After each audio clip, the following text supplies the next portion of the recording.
módulo 3, páginas 197 a 199, 202 a 207. Economia de água, dormir, lazer, evitando acidentes. Bom, economia de água. Leia a manchete a seguir. É grave o problema da escassez de água no Vale do Jiquiriçá. Manchetes como essa estão se tornando cada vez mais frequentes nos noticiários. O que podemos fazer para ajudar a diminuir a escassez de água no planeta Terra? Vimos que manter a higiene do corpo, dos alimentos e do ambiente são atitudes que contribuem para a nossa saúde e que devem fazer parte do nosso cotidiano. A maior parte das ações relacionadas à higiene envolve o uso de água limpa e tratada. No entanto, a água é um recurso natural que pode se tornar indisponível. Dessa forma, devemos utilizá-la de forma consciente, ou seja, sem desperdiçá-la. Veja algumas dicas. Lavar as mãos, escovar os dentes ou tomar banho. Mantenha a torneira ou registro fechado enquanto ensaboa as mãos, escova os dentes ou ensaboa o corpo. Ao enxaguar as mãos, a boca ou o corpo, faça isso de forma rápida, mantendo a torneira ou registro aberto somente o tempo suficiente para retirar a espuma. Ao lavar os alimentos, vamos ver. As folhas das plantas devem ser lavadas com água corrente para economizar água. Para economizar água, nesses casos, devemos deixar a torneira parcialmente aberta, mantendo um fluxo pequeno de água. A torneira deve permanecer parcialmente aberta somente o tempo necessário para lavar as folhas. Frutas e legumes podem ser lavados com uma bucha para diminuir o tempo em que a torneira fica aberta. O uso moderado da água para a higiene é um ato de consciência e respeito com o ambiente. Se todas as pessoas agirem dessa forma, estaremos contribuindo para que não falte água no futuro. Bom, essa daqui você vai responder oralmente. Você utiliza a água para a higiene de forma consciente? Quais cuidados você põe em prática diariamente? B. Faça um cartaz em uma folha de papel sobre o uso consciente da água para a higiene. Apresente seus cartazes no dia da nossa aula online, e para a gente trocar nossas ideias sobre isso. Dormir. Responda oralmente. Quantas horas você costuma dormir diariamente? Dormir bem ajuda a manter o corpo saudável e a recuperar a energia suficiente para realizar as atividades do nosso cotidiano. Além disso, quando dormimos bem, melhoramos nosso humor, nossa disposição e nossa atenção, favorecendo o raciocínio e o aprendizado. Segundo estudos, pessoas que não têm horas suficientes de sono têm dificuldades de prestar atenção, A quantidade de horas de sono recomendada varia de acordo com a faixa etária. Veja um gráfico abaixo. Quantidade de horas de sono recomendada por faixa etária. De 0 a 3 meses, 14 a 17 horas. De 4 a 11 meses, 12 a 15 horas de sono. E assim por diante, Tem aqui as horas e as idades. 8. Responda oralmente. Após observar o gráfico, você acha que a quantidade de horas que você dorme diariamente está adequada para a sua idade? Por quê? Lazer. Em alguns momentos do dia, é importante realizarmos atividades que nos dão prazer, Isso é chamado lazer. Geralmente, o lazer é realizado após as tarefas do nosso dia a dia, como estudar ou arrumar o quarto, Depois que você fizer isso, você pode ter as suas horas de lazer. O lazer ajuda a relaxar e a proporcionar bem-estar para o corpo e para a mente. Ler um livro, assistir a um filme, ouvir música, brincar, dançar, jogar, ficar com a família e passear são algumas atividades que podem ser consideradas lazer.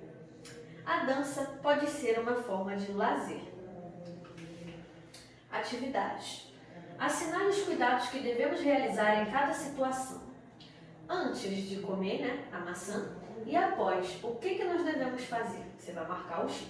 B.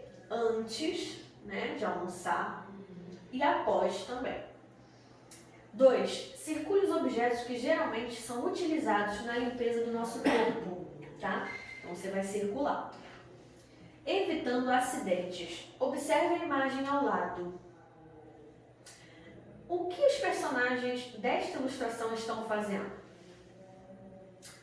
A atitude deles e de quem deixou a cafeteira na mesa está adequada? Por quê?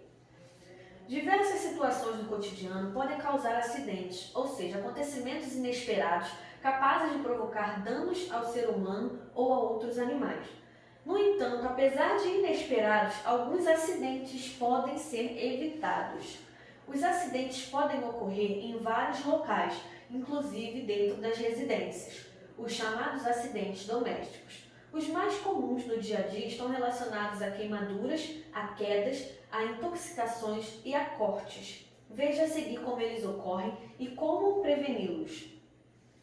Queimaduras. A maioria das queimaduras é causada pelo contato com objetos quentes, como panelas e ferro de passar roupas, e com líquidos aquecidos, como água, óleo e leite, ou inflamáveis, como álcool. Prevenção. As crianças não devem se aproximar do fogão enquanto um adulto estiver cozinhando, e os cabos das panelas devem ficar voltados para dentro do fogão. O ferro de passar roupas só deve ser manipulado por adultos, e após o uso, deve ser colocado fora do alcance de crianças. As crianças não devem manipular outros produtos inflamáveis, como álcool e querosene. Quedas. Pisos escorregadios e objetos espalhados no chão podem fazer que pessoas caiam e fraturem algumas partes do corpo. Prevenção. As crianças não devem se aproximar de escadas, sacadas e janelas sem estar acompanhadas por um adulto. Esses locais devem ser protegidos por portões e telas. Os brinquedos e objetos espalhados pelo chão devem ser recolhidos após o uso. Intoxicação. A intoxicação geralmente é causada pela ingestão, contato com a pele ou inalação de produtos de limpeza ou de medicamentos, né? Por exemplo, a criança bebe alguma desses produtos, né? E isso pode causar intoxicação.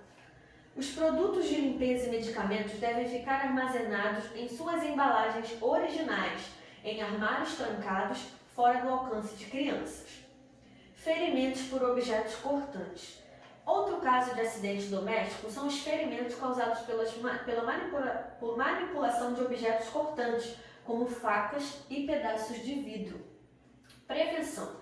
Os objetos cortantes devem ficar fora do alcance de crianças, né? Em gavetas com travas. Somente os adultos podem manipular esses objetos. As bebidas devem ser servidas para as crianças em copos plásticos resistentes, que possam ser reaproveitados depois.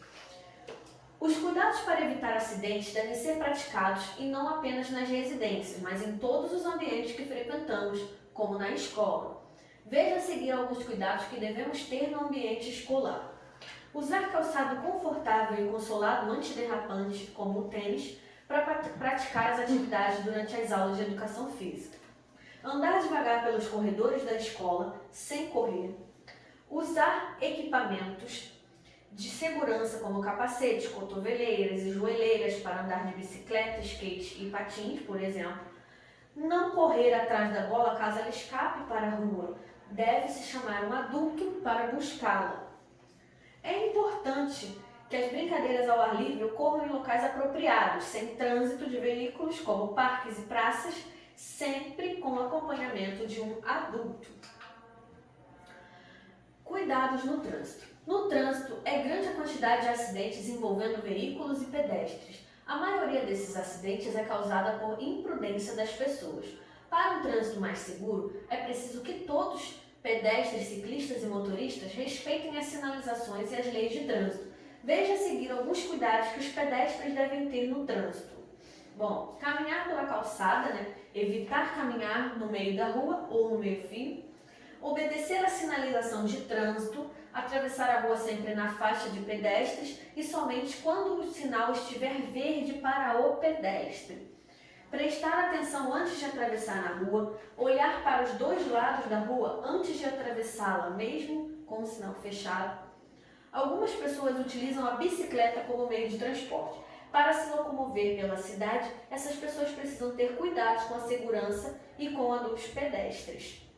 Os ciclistas devem utilizar equipamentos de segurança como capacete, respeitar os sinais de trânsito e andar preferencialmente nas ciclovias. Além disso, a bicicleta deve ter equipamentos como buzina e faróis. Veja a seguir alguns cuidados que os motoristas devem ter no trânsito. Obedecer às sinalizações de trânsito, não avançar o sinal vermelho e respeitar as sinalizações das vias.